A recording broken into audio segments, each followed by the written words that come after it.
નમસ્કાર, આપ જોઈ રહ્યા છો હેલો સૌરાષ્ટ્ર સમાચાર. સમાચારો સાથે હું છું પ્રભાત મજુમદાર. સૌ પહેલા નજર કરીએ આજની હેડલાઇન્સ પર. ગ્લોબલ પાટીદાર એક્સપોનો શુભારંભ. 40થી વધુ દેશોના પ્રતિનિધિઓ જોડાશે. 10,000 કરોડનો વેપાર થશે. જામનગર લોહાણા સમાજ દ્વારા કલેક્ટરને આવેદન. અભદ્ર ટિપ્પણી મુદ્દે આવેદન આપવામાં આવ્યું. પોરબંદર ખાતે સમુદ્ર તરણ સ્પર્ધા યોજાઈ, જેમાં 1200થી વધુ તરવૈયાઓએ ભાગ લીધો.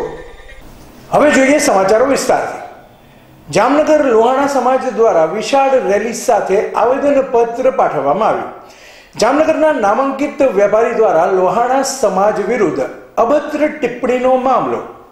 લોહાણા સમાજે આજે વિશાળ રેલી કાઢી કલેક્ટર કચેરી ખાતે આવેદનપત્ર પાઠવ્યું હતું. રાજલક્ષ્મી બેકરીવાળા મનુભાઈ ખેતવાણીએ લોહાણા સમાજ વિરુદ્ધ કરી હતી અભદ્ર ટિપ્પણી. હાલાર લોહાણા સમાજના પ્રમુખ જીતુભાઈ લાલની આગેવાનીમાં આજે આવેદનપત્ર પાઠવાયું. અભદ્ર ટિપ્પણી અને સમાજનું અપમાન કરનાર વિરુદ્ધ કડક કાર્યવાહી કરવાની માંગ કરવામાં આવી છે. અહેવાલ પરાક્રમસિંહ રાણા.